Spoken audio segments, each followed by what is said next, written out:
ایک منافق امام علی علیہ السلام کی خدمت میں آیا اور کہنے لگا، یا علی، میری تو سوال ہے، آپ کہتے ہیں کہ جنت میں انسان کھائے گا پیے گا لیکن بیت الخلا نہیں جائے گا، اور دوسرا سوال کہ جنت میں ہر نعمت موجود ہوگی، انسان جو طلب کرے گا وہ اس کے سامنے حاضر ہو جائے گی لیکن وہ کبھی ختم نہیں ہوگی، کیا اس کی کوئی دنیا میں مثال ہے؟ بس یہ کہنا تھا تو امام علی علیہ السلام نے فرمایا، اے شخص، اللہ نے حقیقت کو انسان کے نزدیک واضح کر کے رکھا ہے، لیکن افسوس تو یہ ہے کہ انسان غور و فکر نہیں کرتے۔ اے شخص، دیکھ، اس زمین پہ جب کوئی بچہ ماں کے پیٹ میں ہوتا ہے تو اسے وہاں غذا بھی ملتی ہے، طاقت بھی ملتی ہے، لیکن بچہ رفع حاجت کی طلب نہیں کرتا۔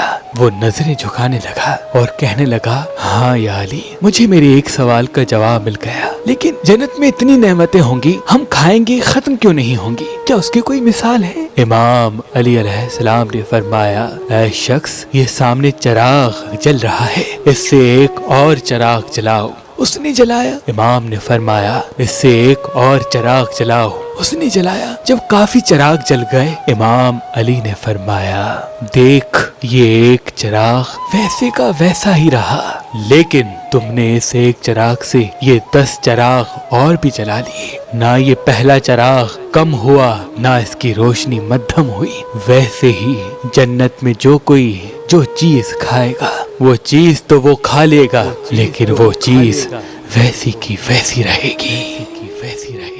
اگر پڑھی لکھی لڑکی چاہیے یا گاؤں دیہات کی، یا آپ طلاق یافتہ ہیں اور دوسری شادی کرنا چاہتے ہیں، اب پریشان ہونے کی کوئی ضرورت نہیں۔ اللہ کے کرم سے ہمارے پاس پاکستان سے باہر اور پاکستان میں بھی مختلف مسلک اور مذہب کے رشتے موجود ہیں، تو ابھی ہماری ویب سائٹ مہربان.com پہ آئیں، شادی کا فارم فل کریں اور اپنے لیے ایک اچھا رشتہ حاصل کریں۔ آپ اپنے لیے ایک اچھا رشتہ ہماری اپلیکیشن مہربان علی، جو گوگل پلے اسٹور اور آئی فون ایپ اسٹور پہ موجود ہے، ان سے بھی حاصل کر سکتے ہیں۔ مزید معلومات کے لیے ہمارے نمبر پہ کال کریں۔ اللہ آپ کو سلامت رکھے، اللہ آپ کو سلامت رکھے، اللہ آپ کو سلامت رکھے۔